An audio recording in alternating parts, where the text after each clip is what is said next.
Bom, boa noite a todos. É um prazer enorme estar aqui essa noite, num mês tão reflexivo. A temática que o Setembro Amarelo nos propõe gera muita reflexão, mas de forma muito pertinente o GEP resolveu abordar o assunto de uma forma diferente, e o que a gente quer aqui ao longo do mês é valorizar a vida, para que a gente possa refletir sobre essa dádiva divina. E aí, para presentear parte do público, há uns 2 anos eu lancei um livro de poesias. Engraçado que não foi intencional, mas a contracapa dele é toda amarelinha. E na pergunta que eu fazia lá no livro era: e a sua vida, qual a medida? As poesias do livro refletiam sobre aquilo que a gente devia dar valor à vida, do porquê que a gente estava trocando determinados elementos do nosso cotidiano por coisas muito supérfluas, coisas muito passageiras, quando dentro da nossa vida há coisas muito mais importantes para a gente se dedicar. E as poesias, elas falam um pouco disso. E para que a gente, para que eu consiga comprar a plateia de hoje, eu vou distribuir alguns exemplares gratuitamente, mas isso vai ter um preço, porque o nosso tema de hoje fala da fortaleza, e a fortaleza foi nos vendida como uma coisa diferente daquilo que eu quero propor para vocês na reflexão hoje. Se a gente for ir para a internet, se a gente for ir para as redes sociais, a gente vai ver as pessoas orientando quem está assistindo a exercitar a fortaleza, destacando os símbolos de força. Então, há quem defenda por aí de que se a gente imitar o leão, a gente vai se sentir mais forte, e todo dia eu preciso imitar o leão. Então, eu quero propor um exercício para vocês, até para me experimentar se isso é verdade, se o que esse pessoal está dizendo aí é verdade. Toda vida que eu pedir para que vocês imitem o leão, eu queria ouvir o roar do leão, e os bons leões, os leões mais fofos, mais ferozes, eu vou presentear com o meu livro de poesias, porque assim eu compro a plateia e não corro o risco de eu imitem o leão e ninguém, imitar um cachorro, um galo, ou nem falar nada. Então, para não correr esse risco, eu vou tentar comprar a plateia hoje, e eu queria só fazer um teste com vocês, porque eu quero entender, se a gente imitar um leão, a gente vai ficar forte. Por exemplo, agora, imitem um leão. Meu Deus do céu, não consegui comprar ninguém. Ninguém. Eu vou dar um livro, e eu tenho que dar alguma coisa, um sorvete na esquina. Um sorvete melhora? Então vamos lá de novo. Imitem um leão. Porra, bom. Pronto, então já posso começar a palestra. Já tenho 3 comprados da plateia. Era para me ter trazido o meu fã-clube hoje, porque normalmente quando eu venho com o meu fã-clube, aí eles já sabem, ficam espalhados aí. Eles imitam o leão, eles gritam aí, levam todo mundo junto. Esqueci o meu fã-clube hoje, então vou precisar da ajuda de vocês. Então a nossa reflexão hoje envolve entender como é que eu exercito a fortaleza no meu dia a dia. Como é que eu exercito a fortaleza manifestada não no ataque, mas no resistir, no persistir. É essa reflexão que eu quero trazer hoje. O meu objetivo da palestra hoje é tentar fazer com que vocês percebam que há nuances da fortaleza que estão para além do ataque, que estão para além do enfrentamento, que estão para além dos rambos da vida. Porque quando construíram na nossa cabeça fortaleza, lá na Grécia Antiga, Platão, Aristóteles, eles tinham muito apreço pela excelência militar. Quando eles desenvolveram os conceitos da virtude da fortaleza, eles estavam ali olhando para o heroísmo dos campos de batalha, para os soldados que estavam no campo de batalha. E aí, por exemplo, influenciado por isso aqui no Ocidente, quando a gente pensa em fortaleza, e aí a gente lembra, por exemplo, de personagens do cinema, a gente lembra do Rambo, que é facada, é tiro, é bazuca, ele morre de fome, ele morre afogado, e o homem está lá forte. Não é possível, meu amigo, que esse homem resista tanto. Então a gente olha para o Rambo e diz: o Rambo é forte. E aí quando eu vou para o espelho do meu banheiro, cadê o Rambo? Bota até uma fita vermelha, e a gente não consegue enxergar na gente a fortaleza que foi nos vendida como conceito. Se a gente puxar, por exemplo, no dicionário, o conceito de fortaleza fala de uma qualidade ou característica do forte, do robusto, do vigor. De novo, estamos ali reforçando a força. E a reflexão que eu quero trazer hoje para vocês é que ela é muito mais ampla do que isso. A virtude da fortaleza, ela vai muito além dos mecanismos da força. A gente vai trazer, inclusive, exemplos disso. Por exemplo, se eu perguntar para vocês agora, se vocês lembrarem na natureza, quem é forte, vocês vão responder o quê? Quem é forte? Quem é forte? Leão. Então, imita o leão. Boa. Graças a Deus. Tem 2 aqui. Pelo amor de Deus, aí de trás, imitem o leão para me ajudar. Porque vocês vão ter que imitar umas 6 ou 8, 16 vezes, foi? Imitem o leão. Acho que eu botei umas 16 vezes aqui na plateia. Vocês têm que me ajudar com o imita o leão, porque senão eu não vou conseguir testar se o dia a dia do imitar o leão vai deixar vocês mais fortes. Não foi isso que nos venderam? Lá na natureza, quem é forte é o leão. Imita o leão. Pronto, estou bem, estou forte. Vou para cima para a batalha. E aí, a batalha é perdida. Quando eu acordei e imitei o leão, ela é perdida quando eu olhei para o meu Instagram e não tive nenhuma curtida. Fulaninho, eu mandei a mensagem, ele está online, ele nem me responde. Pronto. O leão já se derrubaram olhando no celular no café da manhã. Tomaram nem o primeiro de jejum. Então percebam que esse exercício do imita o leão está de novo concentrado em elementos da força. E a gente, no café da manhã, no olhar no celular, a gente se deixa derrubar por sentimentos ruins, por sentimentos que nos diminuem e nos deixam com a sensação de fracos. Alguém que gritou aí, o leão, já está forte? Já sentiu diferente? Percebeu uma diferença? Melhorou um pouco. Então tá, vamos seguir. Vamos seguir que esse é o exercício. De forma muito habilidosa, Santo Tomás de Aquino pegou os conceitos de Platão e de Aristóteles, quando eles estavam trabalhando as virtudes, que inclusive são essas virtudes que influenciam o catecismo, o catolicismo, né, o cristianismo como um todo. E quando ele falava de fortaleza, São Tomás de Aquino foi além do olhar para a excelência militar do campo de batalha.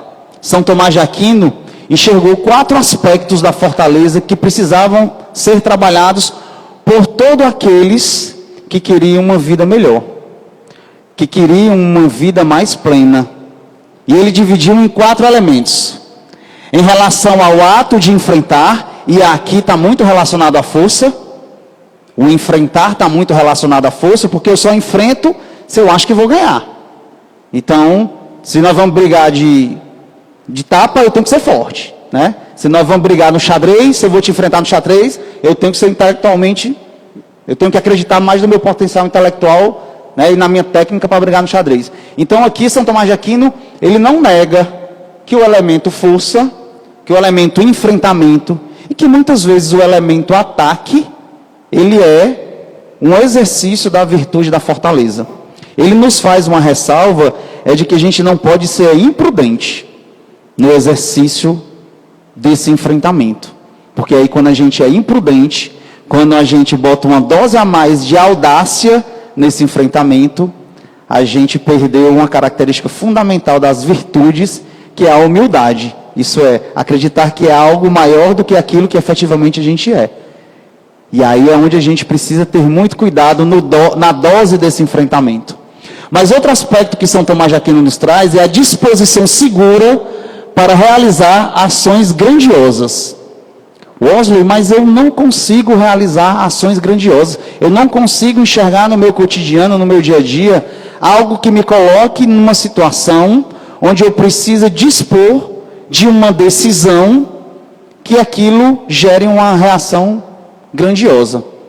Nós estamos celebrando a vida e, por exemplo, quando a gente diz não a um aborto, a gente está disposto a realizar uma ação grandiosa, de benevolência, de caridade a um ser que está ali no nosso ventre. Então, quando alguém toma uma decisão dessa, por exemplo, ela realizou uma ação grandiosa. Ela foi para além daquilo que racionalmente ela desejava e se dispôs a tomar uma decisão que não lhe parecia confortável naquele momento por uma condição material, por uma condição emocional, por um trauma vivenciado. Isso é exercitar a fortaleza. Assim como quando a gente dá um sim. Quando a gente dá um sim, a gente também pode estar exercitando a fortaleza. Quando aquele sim, ele nos faz se movimentar a contragosto, pelo um bem maior, pela uma ação grandiosa. Então, toda vez que eu me disponho a dar um sim ou não, e ele é contrário ao que eu quero, mas ele é a favor de um bem maior, eu estou exercitando a fortaleza, segundo São Tomás de Aquino. São Tomás de Aquino também nos dizia que a paciência, que consiste em suportar voluntariamente os bens árduos em função de um meio maior, também é um exercício da fortaleza.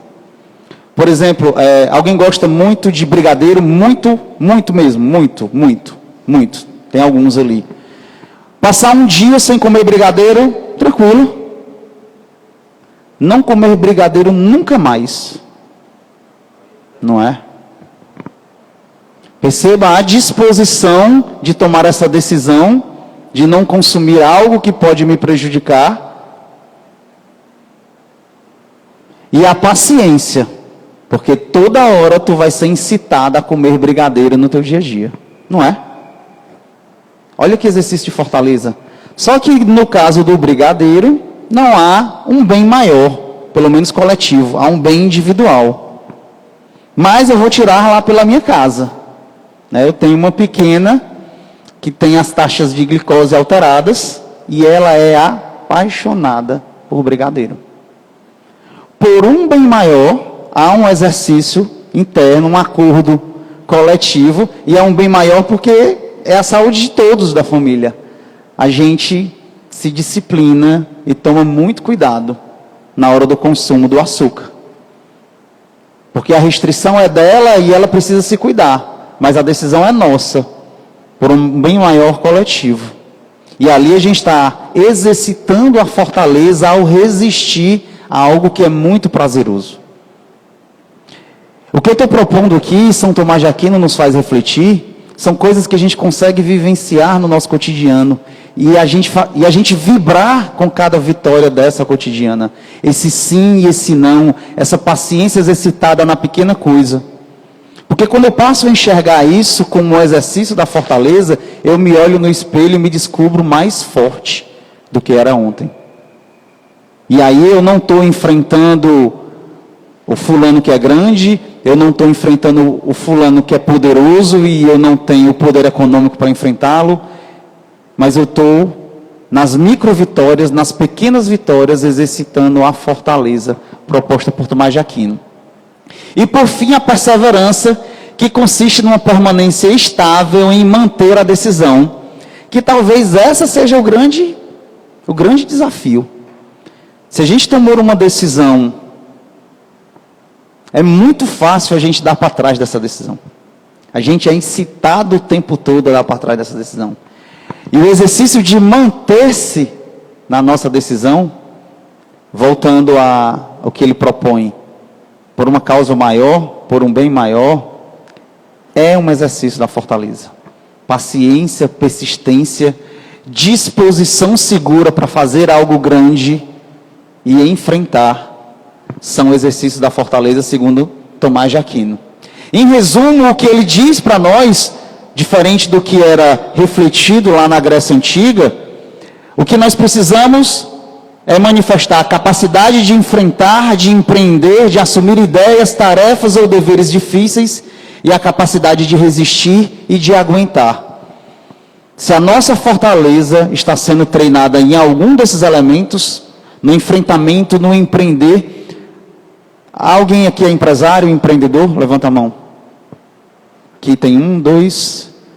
Eu trabalho com empreendedores, empresários. É muito comum alguém chegar para mim e dizer assim: Wesley, me ajuda, que eu estou querendo fazer o que eu amo. Oh, meu Deus. Eu até brinco assim, eu digo, vocês dizem, amigo, não vai dar para fazer o que ama, não. Até dá, mas no mesmo dia, tu vai fazer o que detesta, o que tem vergonha, vai dar preguiça, vai ser chato. Isso é empreender. Então, o exercício da fortaleza acontece, inclusive, quando estamos no exercício do empreender, para além daquilo que a gente sonhou, que era fazer o que ama. Porque todo dia vai aparecer uma coisa que eu não queria fazer dentro do meu negócio, eu tenho que fazer. Alguém que vai me trazer uma situação que eu não queria passar por ela. Algo que vai me dar vergonha e eu estou lá, empreendendo, exercitando a fortaleza. Então, o resumo era isso que Tomás de Aquino queria. Papa João Paulo II dizia, imitem o leão. Boa, já tem mais 2 ali que eu ganhei. Vocês acham que Papa João Paulo II ia dizer que para a gente ser forte bastava imitar o leão? Na verdade, o Papa João Paulo II dizia que a virtude da fortaleza requer sempre uma certa superação da fraqueza humana e, sobretudo, do medo. João Paulo nos trazia a reflexão do medo, porque o homem, por natureza, teme o perigo, teme a dor, teme o sofrimento. E ele desejava, naquele momento da fala, render homenagem a todos os que têm coragem de dizer não ou sim, quando isso nos custa. Quando nos custa muito dizer não ou sim, e a gente diz, é a esses que João Paulo, em sua homilia, estava rendendo homenagens. Porque, de fato, o medo costuma nos paralisar. O medo costuma nos deixar debaixo da cama, para não enfrentar uma dívida, para não enfrentar um colega de trabalho, para não enfrentar um vizinho, para não enfrentar a vergonha de ter feito algo que não gostaria. É o medo. É o medo quem faz, por exemplo, a gente não querer chorar na frente do outro, para não ser taxado de fraco, de mole, de alguém que não tem força para nada. Então, quando João Paulo traz a reflexão de que é o enfrentamento da fraqueza humana, o medo, que precisa existir, é a nossa capacidade de enfrentar isso que nos faz forte, que nos faz exercitar a fraqueza. Não é não ter medo. Eu costumo dizer, em algumas palestras, que quando a gente está falando da dor, eu estou falando de um dos mecanismos divinos mais maravilhosos, mais pedagógicos para o nosso aprendizado, é a dor. Imagine, por exemplo, se aqui tem uma fogueira e eu coloco a minha mão nessa fogueira e eu não sinto dor com a minha mão no fogo. O que acontece com a minha mão? Queima, tosta, eu perco a minha mão. Então a dor é um mecanismo pedagógico para que eu tire, epa, aqui não. E eu salve a minha mão dela ser chamuscada, dela virar pó. Ednardo está aqui avisando de que é o aviso de que algo que não está certo pode ou está acontecendo, né?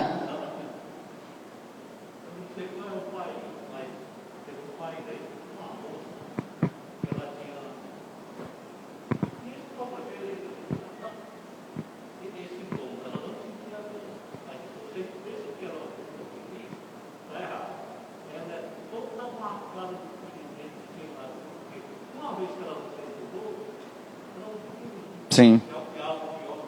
Perfeitamente. Então, se a gente traz essa reflexão da dor física para a dor espiritual, para a dor emocional, para os males moral que nos atingem, se a gente traz essa mesma reflexão para isso, a gente consegue perceber que aquilo que se manifesta na gente como uma dor é o indicativo de que tem algo fora do lugar. E aí é onde está o pulo do gato. É aí onde a gente tem que fazer o movimento contrário. Encontrar uma nova variável para colocar no jogo, para que haja uma mudança no contexto. Se a gente continua fazendo todo dia a mesma coisa, os resultados não mudam.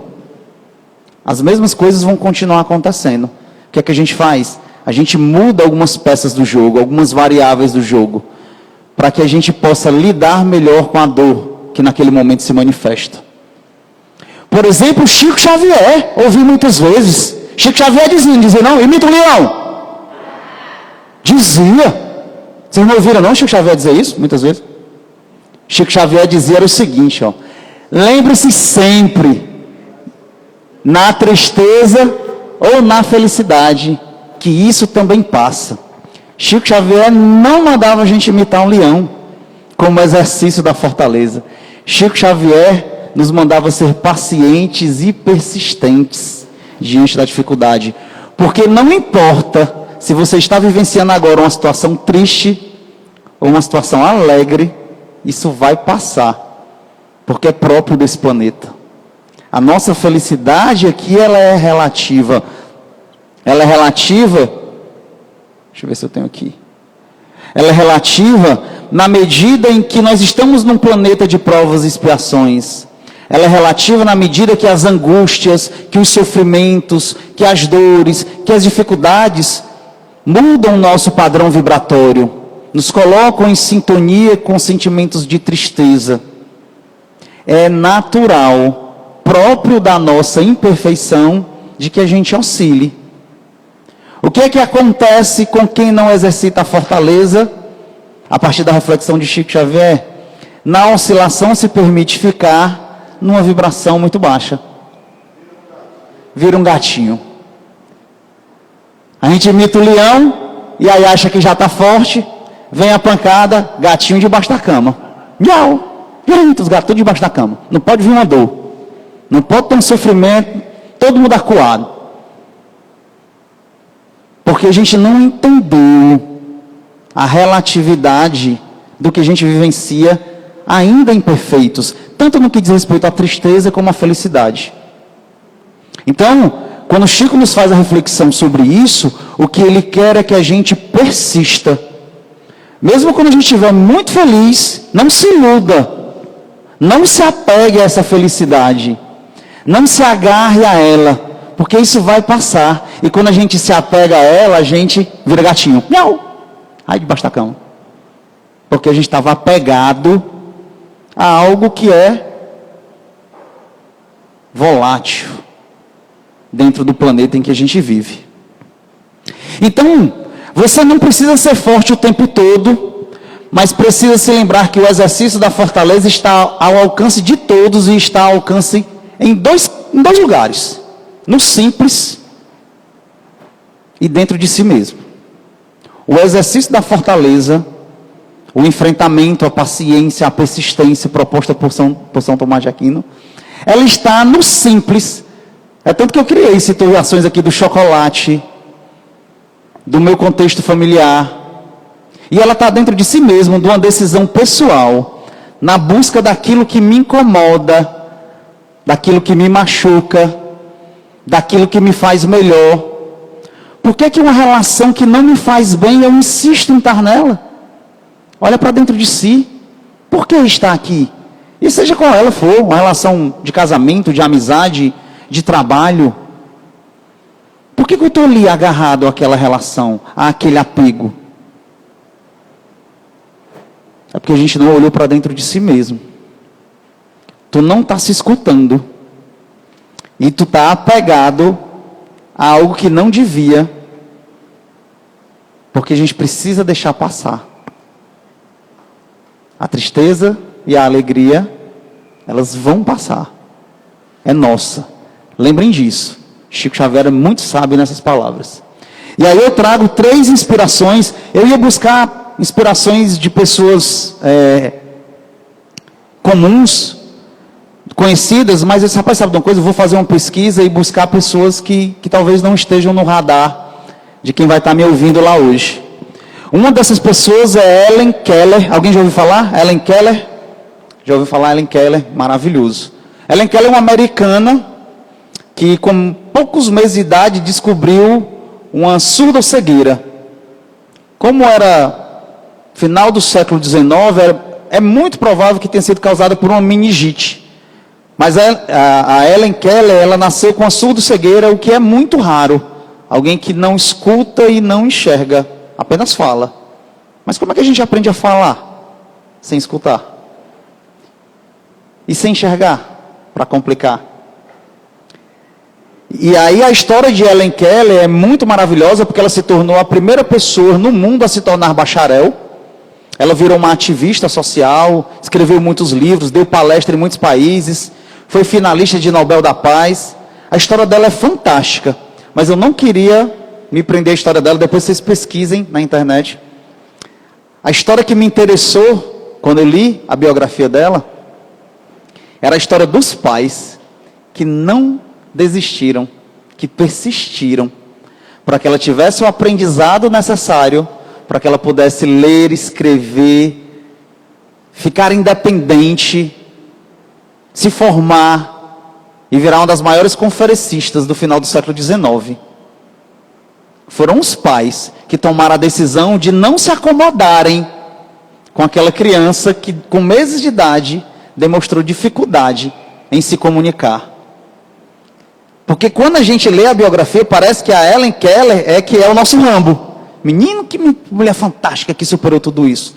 Fantástico. São os pais, lá no Alabama, final do século XIX, persistirem em buscar medicina, institutos, professores, até encontrar Anne Sullivan, que, se eu não me engano, era surda também, que virou professora e acompanhante por 49 anos da Helen Keller, que ensinou tudo a ela, trabalhando objetos, o toque dos objetos e o rabisco das letras na mão. Então, por exemplo, quando ela queria ensinar água, ela botava a mão da Helen Keller numa água corrente e na outra mão ela escrevia a palavra água. E ela começou a construir que a junção de determinados símbolos formavam a palavra do que estava tocando na outra mão dela. Olha que coisa espetacular. Final do século XIX. Mas quem persistiu durante um ano até encontrar as pessoas certas que permitiram Helen Keller virar o que virou, foram os pais. Eles é que foram fortes no exercício e na disposição e na persistência de encontrarem o melhor para o filho. A história da fortaleza, todo mundo conta, como a de Helen Keller. Na minha história, os pais deles é que merecem o título de fortes nessa biografia.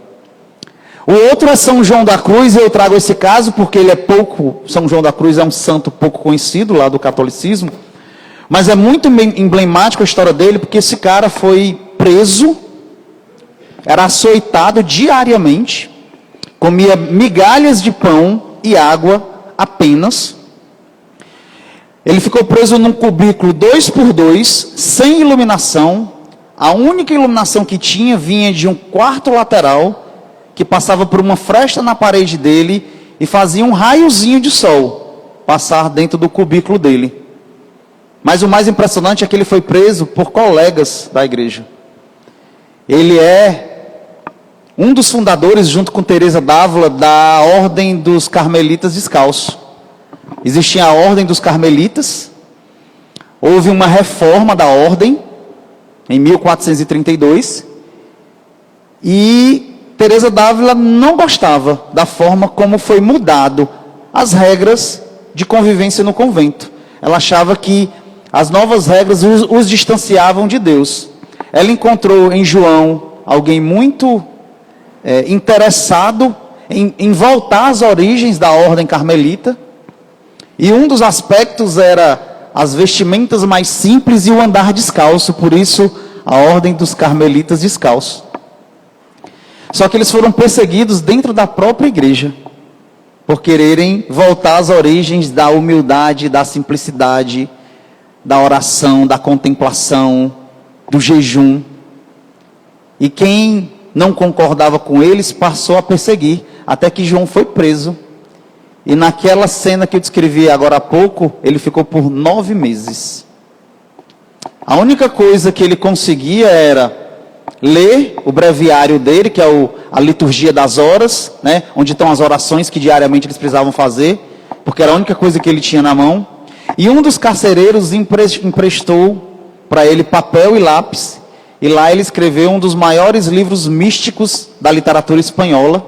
Ele é inclusive conhecido como um dos maiores autores espanhóis, por conta desses livros, desses rabiscos, construídos aos 9 meses, numa cela de 2x2, comendo pão e água por 9 meses, até que saiu, enfrentou a igreja e conseguiu construir uma nova ordem.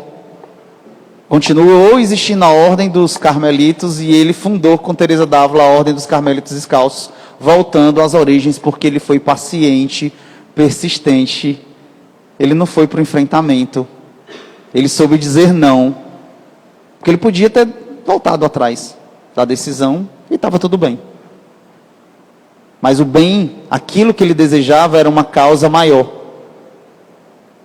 E por fim, essa que talvez alguns de vocês conheçam, Joana de Cusa, acho que Cusa é com essa inclusive, porque Cusa era o esposo de Joana. Joana, que relatos trazidos pelo próprio Divaldo, né, e pela própria Joana para ele, foi uma...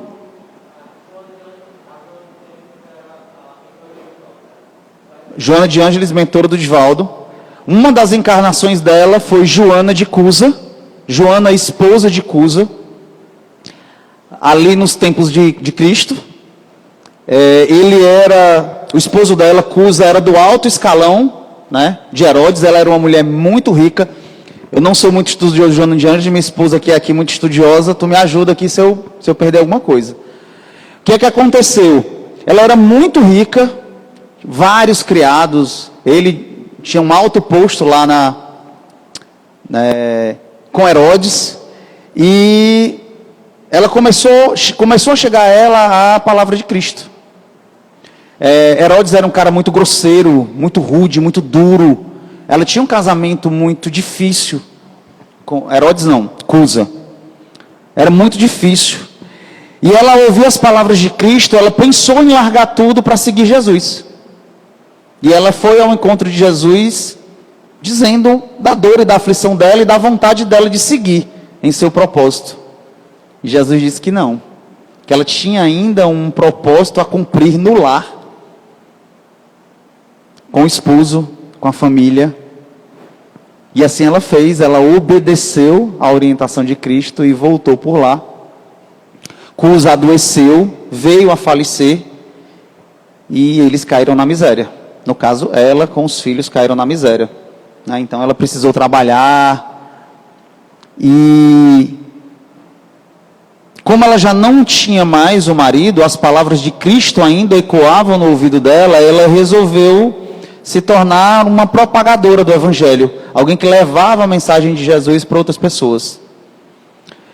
Nessa época já era Nero o imperador, e Nero tinha uma brincadeira nada feliz de acender tochas humanas de cristãos para satisfazer, né, os seus desejos de perseguir os cristãos que estavam ali propagando a palavra de Cristo. E assim ele fazia, né, dentro do palácio, ele fazia tochas humanas e mandava os soldados tocar fogos nos cristãos, naqueles que propagavam a palavra de Jesus. E em um determinado momento, Joana de Cusa, perseguida, presa, amarrada, para se tornar uma dessas tochas humanas de Nero, está lá sendo preparado todo, né, o momento do sacrifício dela, e o filho dela pede para ela desistir, né, de continuar propagando o evangelho. Mãe, faz isso por mim. E ela segue firme, né? Os soldados ficam pedindo para ela abjurar, né? Nega o teu Cristo, larga o teu Cristo e tu vive. E ela, firme no propósito de continuar levando a palavra de Cristo, ouve de um dos soldados a seguinte interpelação: o teu Cristo, o teu Jesus, só te ensinou a morrer? E ela se vira para o soldado, prestes a ser ateada a fogo, e diz: não, O meu Jesus, o meu Cristo, me ensinou a te amar. E ela foi queimada viva. Essa é Joana de Cusa.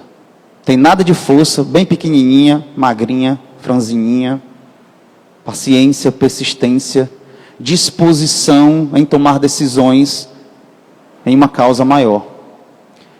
Trouxe aqui 3 exemplos de pessoas que estão com histórias missionárias, para que a gente faça a reflexão das nossas pequenas missões no lar, no trabalho, no condomínio, com o vizinho. Vamos usar isso que a gente trouxe agora com Helen Keller, com Joana de Cusa, com São João da Cruz, para dentro do nosso ambiente doméstico, para dentro do nosso ambiente de trabalho, nas nossas micromissões.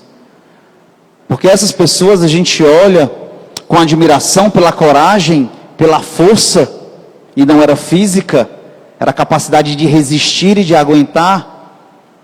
E vamos tentar nos inspirar nela. Porque o exercício para nós, ele é mais simples. No nosso dia a dia, a gente pode exercitar a fortaleza no domínio do nosso corpo, por exemplo, abrindo mão de comer coisas que nos fazem mal. É dominar o corpo. É, por exemplo, quando a gente se propõe a desenvolver uma arte marcial, o que a gente está buscando ali, no exercício do desenvolvimento de uma arte marcial, é dominar o nosso corpo. Quando eu, por exemplo, vejo aquele pessoal do Tai Chi Chuan, né, fazendo aqueles movimentos, se equilibrando numa perna só, e passam minutos ali, resistindo à dor muscular, o que eles estão ali é dominando o corpo. Então, dominar o corpo é algo que nós podemos fazer. É um exercício que nós podemos no nosso dia a dia encontrar. Assim como o exercício da paciência. Ah, Oscar, mas eu sou uma pessoa muito paciente. Eu também sou. E eu não desligo o interruptor da impaciência para a impaciência, não. É um processo, é um exercício, é um acordar pensando de que aquela situação vai me causar mal-estar. E eu preciso respirar fundo e ter paciência para lidar com aquela situação que eu já previ. Eu vou chegar no trabalho e vou ter o colega que vai me colocar numa situação que desde o início da semana ele implica comigo. E eu já perdi a cabeça 2 vezes essa semana. E aí eu nem paro para exercitar a paciência. Eu só estou pensando no enfrentamento. E a gente perde a oportunidade de exercitar a paciência. Ou na esperança. E aí a esperança aqui, no sentido de esperançar, de se movimentar diante de algo que eu projeto, de algo que eu desejo. Mas eu não posso sentar aqui e aguardar. Eu não estou mandando ninguém esperar as coisas acontecerem, não. Porque não vão. Se a gente continuar fazendo as mesmas coisas, os resultados são os mesmos. E por mais que a gente faça prece e espere os resultados, as coisas não vão acontecer. Porque a esperança, o esperançar é um ato de ação. Esperançar não é ficar, é agir, é se movimentar, é mudar as variáveis, é fazer com que as regras do jogo venham ao nosso favor, é buscar ajuda, é buscar orientação, é mudar as variáveis da nossa vida, para que as coisas aconteçam. Esperança não é esperar, esperança é agir, concretamente. E isso, todos nós podemos fazer. Assim como os 3 que eu citei, isso está sobre o nosso controle. Esses 3 exercícios estão completamente sobre o nosso controle. Por quê? Porque a chave para tudo isso, a chave desse exercício, mesmo quando eu estou perdido, em qual exercício eu preciso fazer agora, sabe qual é a chave? O Nietzsche já dizia.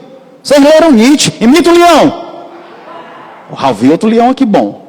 Até mais feroz. Nietzsche dizia isso aí. Dizia nada. Nietzsche pode ter dito muita besteira. Mas tem uma coisa que ele disse que é muito bacana. Quando se tem um porquê, qualquer como se pode suportar. A chave para o exercício da fortaleza é o porquê. Quando a gente tem uma vida sem propósito, quando a gente tem uma vida sem ideal, quando a gente tem uma vida sem porquê, a gente tem uma vida triste mesmo. Porque as coisas passam a não fazer sentido. Porque a força de ter um ideal que nos permite o exercício da fortaleza é o propósito, é o porquê. E aí o como, meu amigo, o como a gente corre atrás, o como a gente se mexe. Qual é o ideal de vocês? Quando vocês fecham os olhos e pensam no amanhã, no futuro, em qualquer aspecto da vida de vocês, fechar os olhos e não ter para onde enxergar de olhos fechados, coloca a gente em apuros, porque é difícil exercitar a fortaleza sem saber para onde a gente vai. Sem saber para onde a gente vai, qualquer vento serve. Um barco que não sabe para onde vai, qualquer vento serve. Se a gente for lembrar tem uma poesia do Fernando Pessoa, que se chama Ó Mar Salgado, e ele fala de coragem de quem parte nos barcos rumo ao desconhecido, num oceano que ninguém conhece, para uma terra que ninguém conhece, mas ficam pessoas lá dentro da terra, esperando, sabendo que boa parte deles não voltam.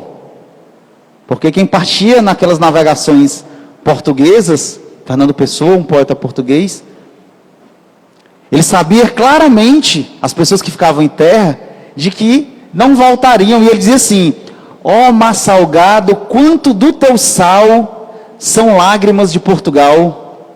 Quantas mães choraram, quantos filhos em vão rezaram, quantas noivas ficaram por casar, só para que fosses nosso, ó mar.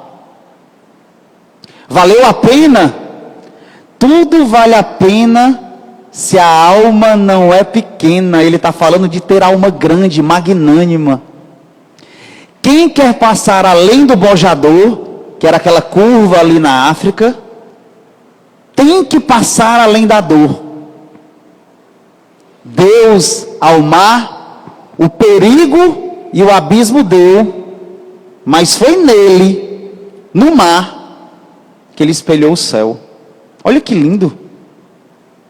Fernando Pessoa está falando de coragem, de dor de quem fica, de dor de quem passa do bojador, porque passou fome, porque passou frio, e não tinha ninguém forte, fisicamente. Tinham pessoas fortes mentalmente, que topavam empreender, em busca de uma terra longe, para trazer uma vida melhor para quem fica. Ó mar salgado, olha que coisa linda. Depois pesquisem essa poesia de Fernando Pessoa. Então me entristece ver tanta gente sem o porquê.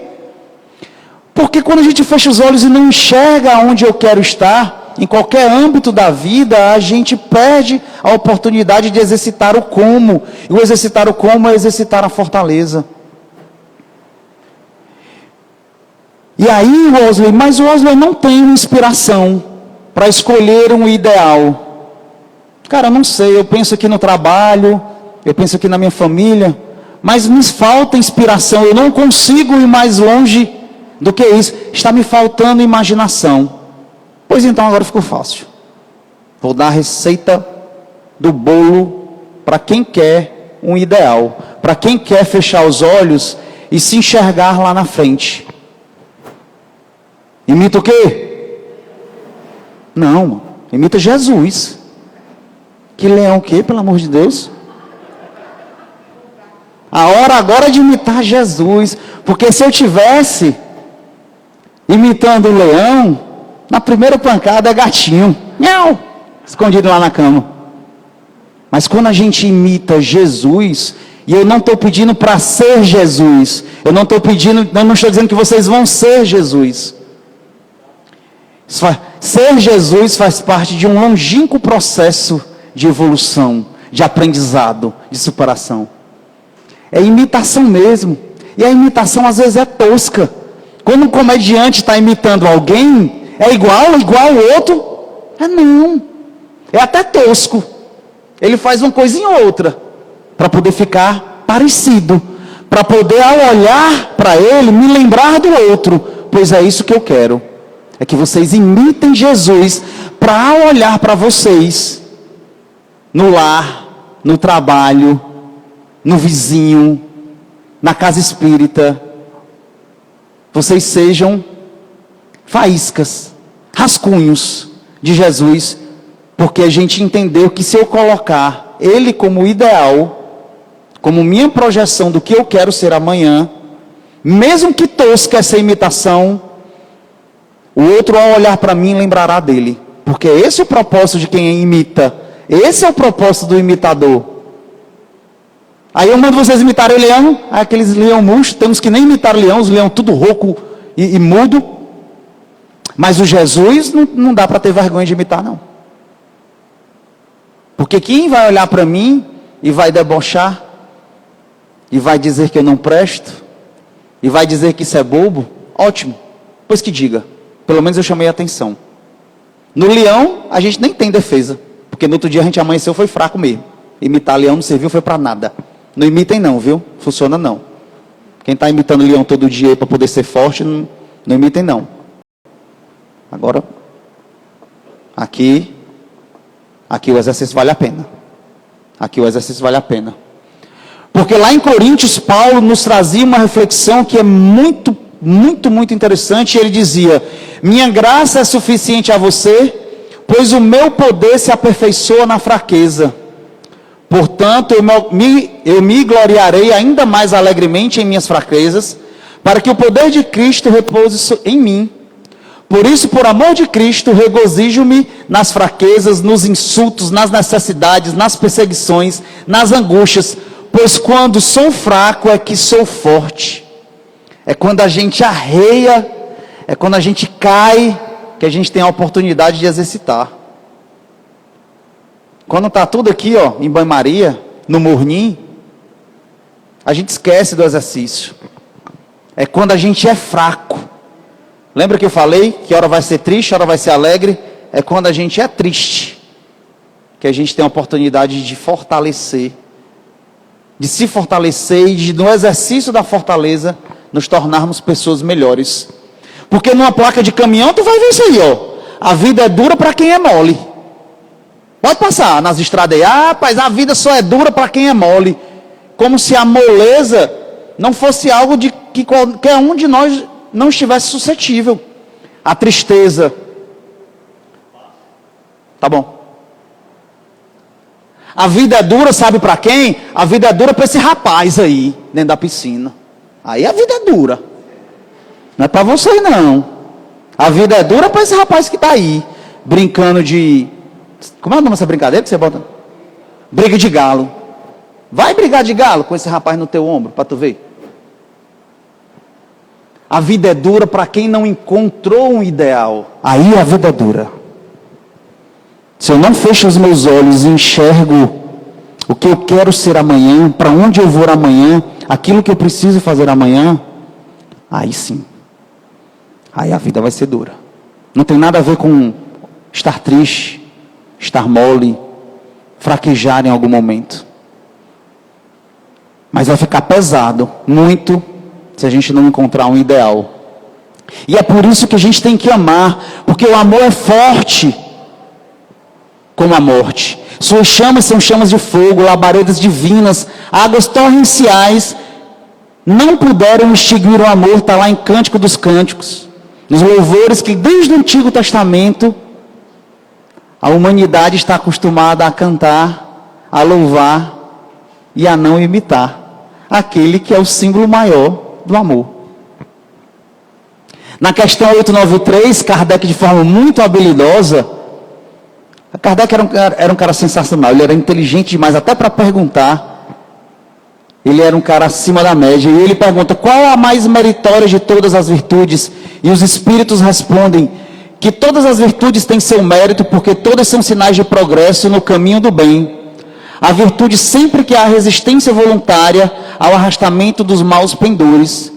Mas a sublimidade da virtude consiste no sacrifício do interesse pessoal pelo bem do próximo, sem segundas intenções. A mais meritória é a que se baseia na mais desinteressada caridade. Porque o